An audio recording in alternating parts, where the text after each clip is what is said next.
जय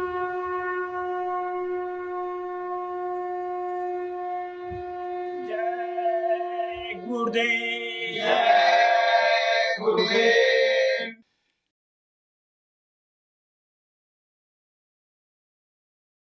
जय गुरुदेव। जय गुरुदेव। लगनिया लगावा गुरु मिली है जरूर। लगनिया लगावा गुरु मिली है जरूर।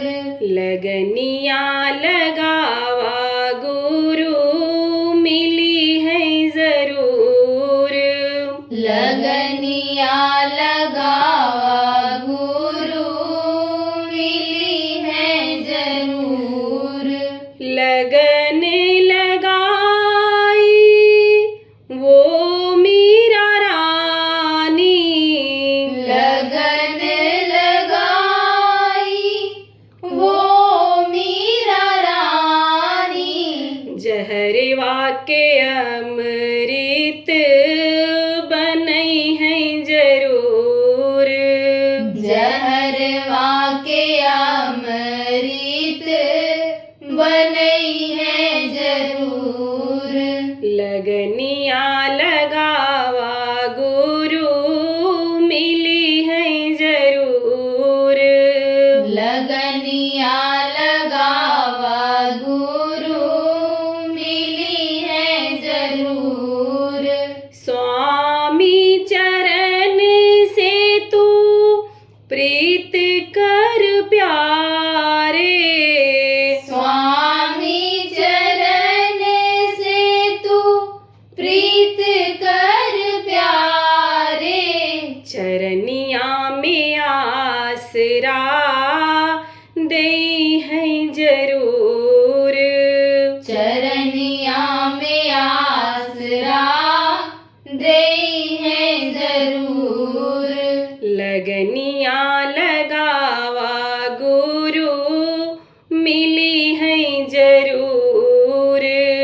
लगनिया लगावा गुरु मिली है जरूर। नाम की कमाई जब हम करबे। नाम की कमाई जब हम करबे। शब्द की डोर लट कई है जरूर। शब्द की डोर लट कई है जरूर। लगनिया लगावा गुरु मिली है जरूर। लगनिया लगावा गुरु मिली है जरूर। दुनिया का झूठा पसारा जब हटी है। दुनिया का झूठा पसारा जब हटी है। सरनिया में स्वामी ले है जरूर। शरणिया में स्वामी ले है जरूर। लगनिया लगावा गुरु मिली है जरूर। लगनिया लगावा गुरु मिली है जरूर। जय गुरुदेव। जय गुरुदेव।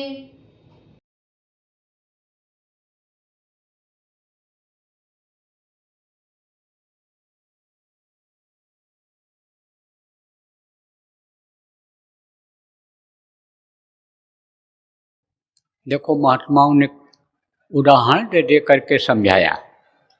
कहा देखो, ये दिन है, दिन रात के बारे में जानकारी करते हुए बताया कि दिन है, उजाला है, लेकिन रात आते ही अंधेरा हो जाएगा।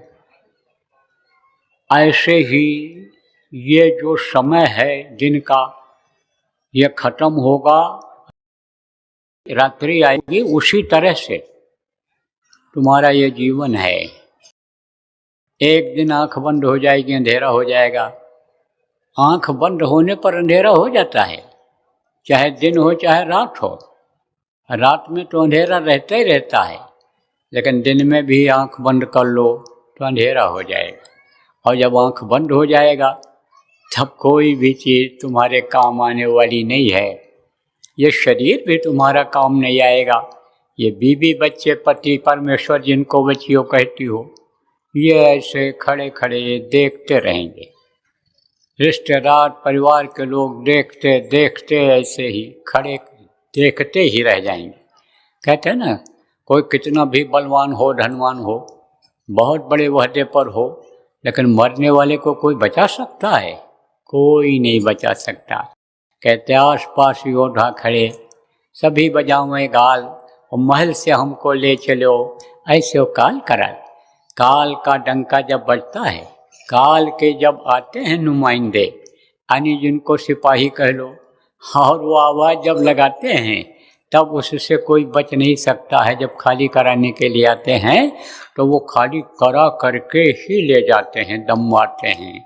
कितना कोई रोवे चिल्लाए पैर पटके माफ़ी मांगे, लेकिन माफ़ी का वक्त उस वक्त तक खत्म हो गया होता है। तो ऐसे ही प्रेमियों, आपको समझना चाहिए कि ये जो धन दौलत, ये जो रुपया पैसा कमाने में आप लगे हुए हो, इकट्ठा करने में लगे हुए हो, ये सब परछाई की तरह से है। परछाई देखो किसी के काम नहीं आती है। परछाई को कोई पकड़ने लगे, परछाई से कोई कहे कि हमारी मदद कर दो, तो परछाई किसी की मदद कर सकती है? न परछाई मदद कर सकती, न परछाई को कोई पकड़ सकता है। तो ये क्या है? छाया है माया की। ये माया छाया एक सी बेला जाने कोय, भक्ता के पीछे फिरे सन्मुख भागे सोय। आप जो नामदानी हो, आपको बताया गया कि थोड़ी देर के लिए माया को पीछे छोड़ दो। माया किसको कहते हैं? रुपया पैसा धन दौलत और रथ परिवार, ये सब माया में ही गिने जाते हैं। ये सारे के सारे माया का ही यानी पसारे में हैं। तो आप ये समझो, कहा जाता है थोड़ी देर के लिए इनको भूलो, 1 घंटा सुबह शाम अपना काम करो। छाया समझो इसको, हमारे काम आने वाला नहीं है, इसीलिए तो समझाया जाता है आपको। तो प्रेमियों, 4 दिन की चांदनी कहा गया ना, फिर अंधेरी रात। आप ये समझो, ऋतुएं आती हैं, ठंडी, गर्मी और बरसात। गर्मी के महीने में 2 घंटा आपको बैठने में दिक्कत है, और इस समय ठंडी में आप 2 घंटा 3 घंटा बैठे रहो। अगर आप समझो रात में भोजन कर लिए हो, थोड़ा घूम टहल दो, थोड़ी देर में हजम होने लगेगा, और रात भर बैठे रहो। गर्मी के महीने में क्या होता है कि गर्मी अंदर जब ज़्यादा रहती है, पचाव कम होता है, तो पेट खराब होता है। इसीलिए कहा जाता है रात को 1 रोटी का भूख रह करके तब खाओ। तो ये इस वक्त पर जो गुलाबी ठंडी पड़ रही है, भजन करने के लिए बहुत ही अच्छा है। यह आप समझो कुआर कार्तिक का महीना, उधर फागुन चैत का महीना, ये गुलाबी ठंडी का होता है। तो आप ये समझो ऋतुओं के बारे में, आप ये समझो प्रेमियों की ये जो अमावस्या पूर्णिमा तीज त्यौहार आती है, इसके बारे में तरह तरह से महात्माओं ने लोगों को समझाया है। देखो, महीना होता है, कितने महीने? 4 ऋतु होती है, गर्मी, ठंडी, बरसात, और आप ये समझो बसंत ऋतु जिसको कहा जाता है। मुख्य रूप से 3 हैं। तो आप समझो इसी तरह से यानी महीना है आषाढ़, सावन, भादो, कुआर, कार्तिक, अगहन, पूष, माघ, फागुन, चैत, बैसाख, ज्येष्ठ, 12 महीना है। अब इन महीनों का अलग अलग महत्व है, और इन महीनों की अलग अलग पूर्णिमा का महत्व है। आप ये समझो प्रमुख रूप से यानी ये 3-4 पूर्णिमा ऐसी है कि जिसके बारे में ज़्यादा जानकारी लोगों को रहती है। ये मनाया जाता है त्यौहार के रूप में। जैसे आपका उधर अभी बीत गया आषाढ़ पूर्णिमा, जिसको गुरु पूर्णिमा कहते हैं। उसके बाद में फिर आपका ये रक्षाबंधन वाला आया, वो पूर्णिमा राखी पूर्णिमा। इसके बाद में ये आप देखो शरद पूर्णिमा भी जो बीती वार के महीने में, और आप ये समझो कि ये कार्तिक की पूर्णिमा, ये 4 तो इधर, और एक उधर फागुन की पूर्णिमा जिसमें होली आती है। तो ये जो पूर्णिमा समझो आप 5 हैं, ये प्रमुख हैं। बाकी हर महीने में पूर्णिमा आती है और हर पूर्णिमा का कुछ न कुछ महत्व होता है। लेकिन आज यही 4-5 पूर्णिमा के बारे में आप अगर समझ लो तो आपके समझ में आ जाएगा पूर्णिमा किस लिए आती है। अब जैसे आषाढ़ पूर्णिमा आई, तो आषाढ़ पूर्णिमा में क्या होता है कि ये जो पौधे होते हैं, जमीन में बीज पड़ा रहता है, वो उगाता है, और जब उगता है तो उससे ये उम्मीद रहती है कि इसमें पत्ता लगेगा, फूल लगेगा, फल लगेगा, जो हमको खाने को मिलेगा। कोई भी चाहे अनाज हो, चाहे फल फूल का पौधा हो, उसमें सब में अंकुर आता है, वो बढ़ता है। ऐसे ही जीव जब जन्म लेता है, बच्चा जब मनुष्य शरीर में आता है और बाहर माँ के पेट से पल करके निकलता है, तब ये उम्मीद रहती है कि हम इसको सावन बना देंगे। सावन माने क्या होता है? प्रभु जैसा, सा माने वैसा ही। कैसा? जैसा वो प्रभु है। कहते हैं ना कि प्रभु में और हम में कोई अंतर नहीं है, क्योंकि हम भी उसी के अंश हैं, उसमें कोई अंतर नहीं है। समझ में आ जाने की बात है। आप ये समझो, चाहे छोटा से छोटा हीरा का टुकड़ा हो और चाहे बड़ा से बड़ा का हीरा का टुकड़ा हो, लेकिन कीमती दोनों होते हैं। ये जरूर है बड़ा टुकड़ा जो होता है उसकी ज़्यादा कीमत होती है, लेकिन कीमत छोटे टुकड़े की भी होती है। तो ये जब समझ में आया तभी तो लोगों ने कहा ना गुरु ना चेला, और सब में बोले एक अकेला। सब में हम ही विराजमान हैं, कहा बताया गया कि सब में हम ही विराजमान हैं। धार्मिक ग्रंथ बता रहे हैं आपके, गीता में भी यही बात सब मिलती है। तो अब आप ये समझो प्रेमियों कि सबके अंदर परमात्मा की अंश जीवात्मा है, और ये उसके जैसे बन सकती है, उसके जैसे ताकत ला सकती है, यह सब कुछ कर सकती है। लेकिन जब यह समझ में आ जाए और उसके बनाने लायक कोई मिल जाए, ये अकेली न रह जाए, आप ये समझो कुंवारी न रह जाए, इसका कोई साथी बन जाए। तो कुंवार क्या बताता है कि कुंवारापन खत्म करो, इसका अकेलापन खत्म करो। जैसे आप कहते हो भाई लड़की का हाथ हम किसी को पकड़ा दें, हमारी जिम्मेदारी पूरी हो जाए, इसकी देख रेख करने वाला, संभाल करने वाला कोई अच्छा लड़का हमको मिल जाए, जो इसको रोटी खिला ले जाए, पानी पिला ले जाए, देख रेख कर ले जाए, इसकी इच्छाओं की पूर्ति कर ले जाए, वो लड़का हमको मिल जाए। या प्रभु, या भगवान, या गुरु महाराज, हमारी लड़की की शादी ऐसे से करा दो, कुंवारापन इसका खत्म हो जाए। इसी तरह से इस जीवात्मा का कुंवारापन खत्म हो, किसका हाथ इसको पकड़ा दिया जाए, इसको किससे हाथ पकड़ा दिया जाए, समर्थ गुरु से हाथ पकड़ा दिया जाए, समर्थ की खोज कर ली जाए, उनसे इसका सगाई संबंध करा दिया जाए कि जिससे ये इसकी देख रेख कर सकें, संभाल कर सकें, इसके ऊपर और किसी का हमला न हो सके। प्रेमियों समझो, कुंवारी लड़की होती है, बहुत लोग उसको देखते हैं, बहुतों की नज़र खराब होती है, लेकिन जो विवाहिता होती है उस पर उसका ध्यान लोगों का कम जाता है, क्योंकि वो ये समझते हैं कि ये दूसरे की है, पराई है। और नहीं ब्याह जब तक होता है तब अच्छी सुशील लड़की है, पढ़ी लिखी है, धनी मानी घर की है, तो बहुत लोगों का इच्छा उधर ब्याह करने की हो जाती है, किसी भी तरह से हम ब्याह लें, इसको अपना बना लें। ऐसे ही जब जीवात्मा का संबंध हो जाता है, किससे हो जाता है, समर्थ गुरु से हो जाता है, तब उस पर किसी का जोर नहीं पड़ता है। तंदुरुस्त लड़का, धनी मानी प्रतिष्ठित लड़के को लड़की की शादी के लिए क्यों खोजते हैं? कि छोटे लोगों का जोर इस पर नहीं चलेगा, कोई हाथ पकड़ करके इसको खींच कर नहीं ले जा पाएगा। जब लड़का तंदुरुस्त रहेगा, लड़ाई लड़ करके उससे बचा लेगा, पैसे वाला रहेगा, धनी मानी प्रतिष्ठा वाला रहेगा, उसके सामने किसी को आने की हिम्मत नहीं पड़ेगी। इसीलिए तो खोजते हो। ऐसे ही इसके कुंवारापन को खत्म करने के लिए, समर्थ गुरु को तलाशने के लिए ये उपदेश संतों ने दिया कि यह महीना आता है कि कुंवारापन खत्म कर लो। तो आप हम लोगों का, बहुत से लोगों को कुंवारापन खत्म हो, गुरु मिले, गुरु महाराज जैसे समर्थ गुरु मिल गए आप बहुत से लोगों को। तो अब तो इधर उधर किसी को अपना हाथ पकड़ाना नहीं, और न किसी का हाथ पकड़ना है। अब तो अगर किसी द्वार पर तेरा बंदा झुका, फर्क आएगी मालिक तेरे नाम पर। इधर उधर अगर आप फंसोगे, इस काल माया के बनाए हुए देवी देवता भगवान जिनको कहते हो, पेड़ पौधे को लोगों ने मान्यता जिनको दे दिया कि यही भगवान है, उधर अगर आप फंसोगे तो गुरु का हाथ छूट जाएगा। अब गुरु का हाथ छूट जाएगा तो दुख पाओगे। जैसे पति अपने पत्नी का हाथ पकड़ा करके मेले में चलता है, कहीं भीड़ भाड़ में, स्टेशन पर भीड़ भाड़ है तो हाथ पकड़ लेता है कि हमारी पत्नी छूट न जाए।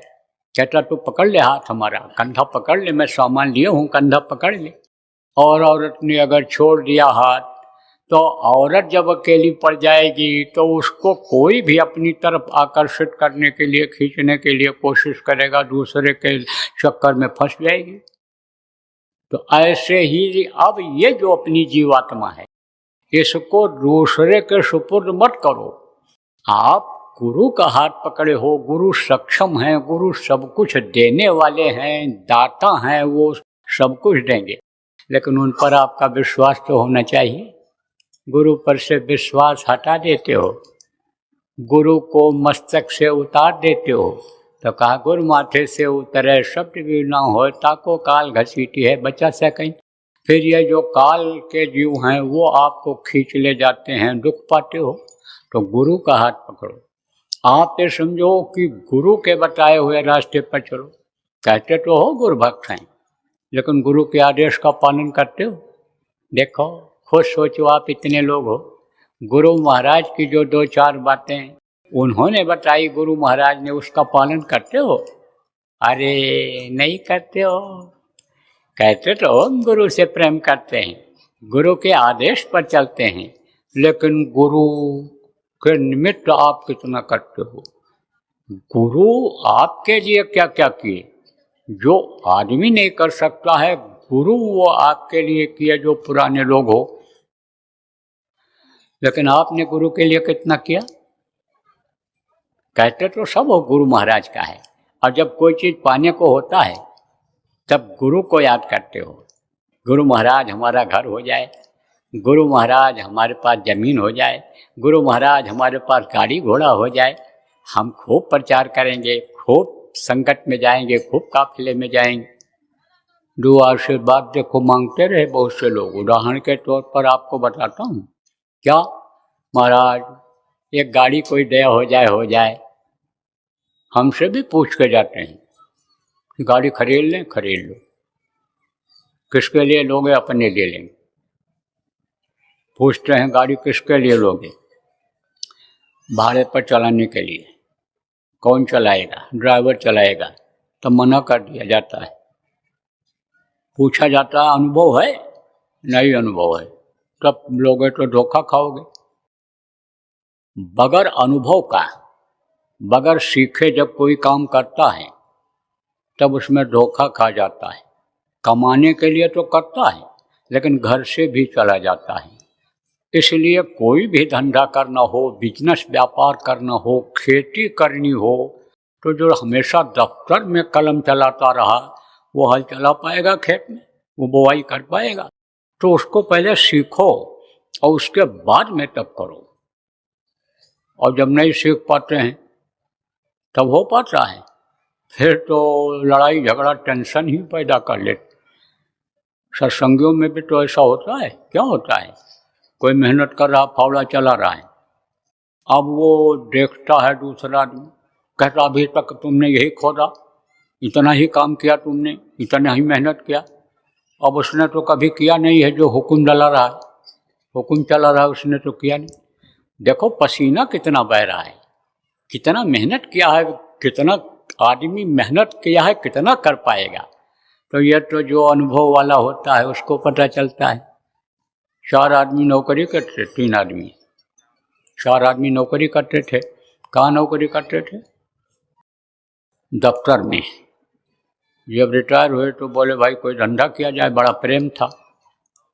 तो बोले भाई धंधा तो हो नहीं पाएगा, खेती बहुत आसान है, क्योंकि कहा गया है सुख चाहे तो खेती करे, और धन चाहे व्यापार, और ठाठ चाहे तो करे नौकरी, ऋण चाहे दरबार। तो बहुत बढ़िया रहेगा, खेती कर लिया जाए। खेती खरीद लिया सब लोगों ने मिलकर। तो बोले अब इसकी जुताई कराओ, जुताई भी हो गई। बोले इसमें बोया क्या जाएगा?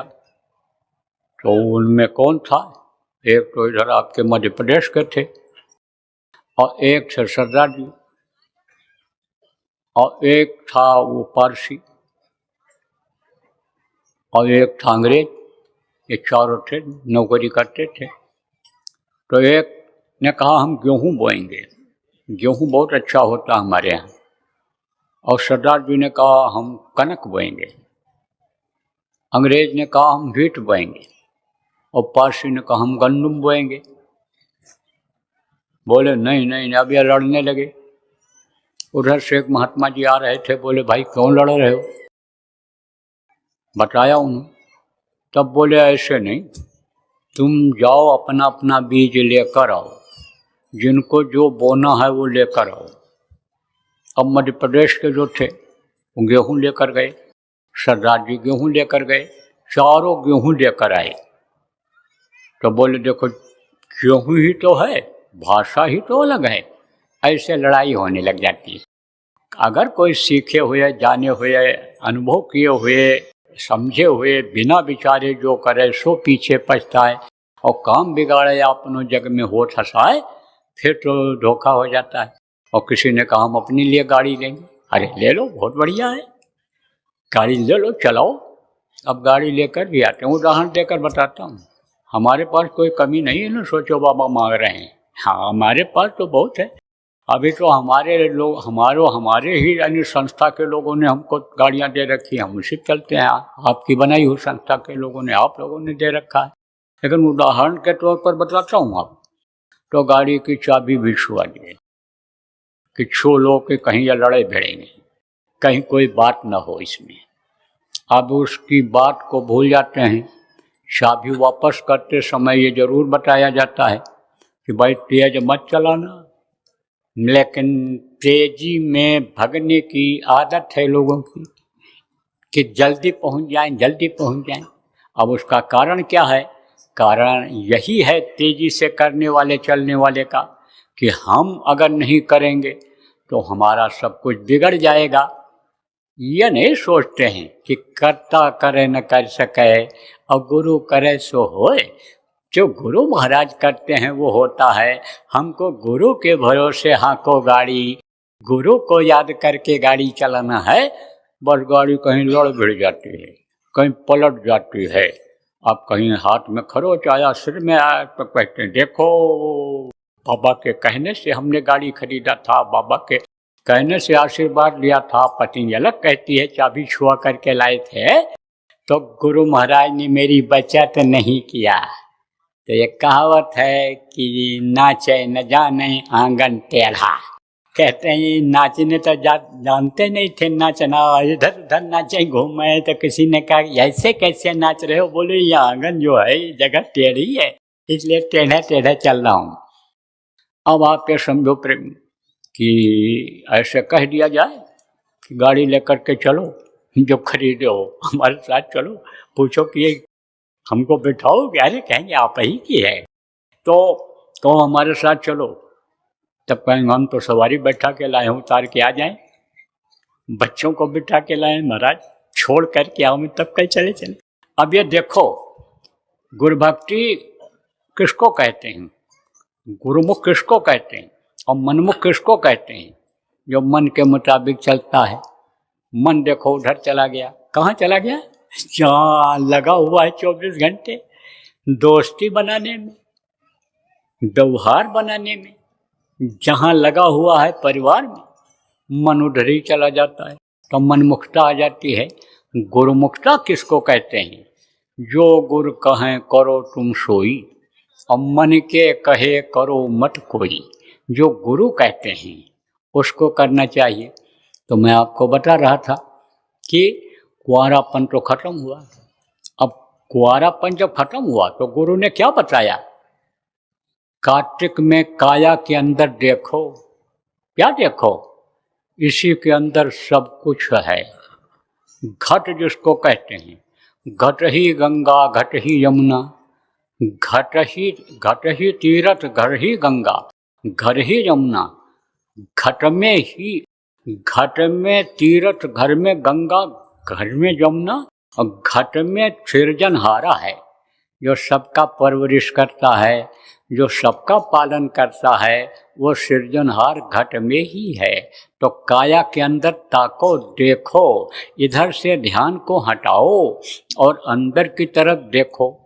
तो महीना निकल गया, आज आपका खत्म। आप ये समझो कि कार्तिक काया का ताकने का समय निकल गया। तो आपका यह फूस यानी ये जो अगहन आ रहा है, जो पाप कर्म आपके बन गए, कई जन्मों के पाप के कर्म हैं, वो कैसे नष्ट होंगे? चलो भाई कोई बात नहीं, सुबह का भूला शाम को अगर घर वापस आ जाए तो भूला नहीं कहलाता है। इसलिए आज ही यह संकल्प बनाओ कि हम अपने पाप को नष्ट करेंगे। जो समझो जन्म जन्मांतर के पाप कर्म हमारे अंदर हैं, उसको हम भजन करके, सेवा करके नष्ट करेंगे। सत्संग सुन करके हम उसको नष्ट करेंगे। इसी का संकल्प आज बना लो। ये जो तीज त्योहार आते हैं, अमावस्या पूर्णिमा आती है, इस दिन क्या किया जाता है? गलत आदतों को छोड़ा जाता है, बुराइयों को छोड़ा जाता है और अच्छाई को अपनाया जाता है, ग्रहण किया जाता है। तो आज यही समझ लो, पाप नष्ट जब होंगे, ब्रह्म का फूस खत्म होगा, तब आप ये समझो कि माघ में अघ पाप खत्म होंगे और ब्रह्म का फूस खत्म होगा।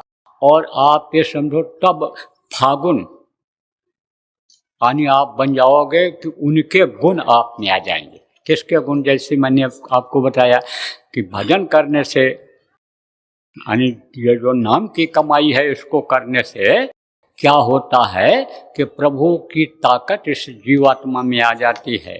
बड़ी बड़ी दिव्य लोकों की रचना, देवी देवताओं की रचना ये जीवात्मा कर सकती है, जो आपके अंदर, हमारे अंदर, ये इन्हीं दोनों आंखों के बीच में बैठी हुई है।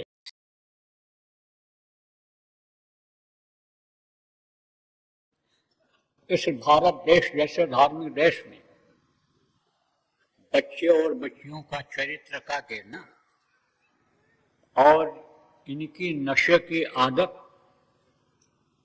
से क्या संकेत मिलता है कि देश का भविष्य अच्छा नहीं रहेगा। देखो, इस वक्त पर किसी का बच्चा कब बिगड़ जाए, कब नशेबाज हो जाए, कब बच्चा बच्ची चरित्रहीन हो जाए, कुछ नहीं कहा जा सकता है, क्योंकि ये जाल बढ़ता हुआ चला जा रहा है।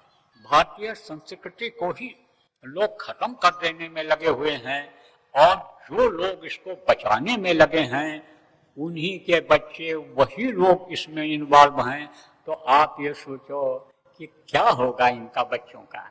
इसलिए आप समझो कि अब अपने स्तर से शुरू करो।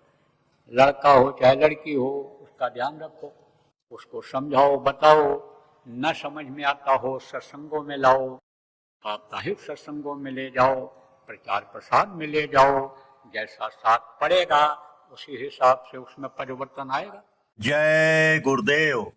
सरकारी व गैर सरकारी अनुदान के लिए बिना सत्संगियों के सहयोग द्वारा जनहित के कार्यों में लगी हुई बाबा जय गुरुदेव धर्म विकास संस्था का मुख्यालय पिंगलेश्वर रेलवे स्टेशन के सामने मक्सी रोड, उज्जैन, मध्य प्रदेश में है। यहाँ पर सत्संग व नामदान का कार्यक्रम होता रहता है। अतः आप श्रोताओं से अनुरोध है कि बाबा उमाकांत जी महाराज के आश्रम उज्जैन एक बार परिवार सहित जरूर पधारिएगा। आपके सुझाव के लिए व्हाट्सएप नंबर 9575600700। जय गुरुदेव, जय गुरुदेव।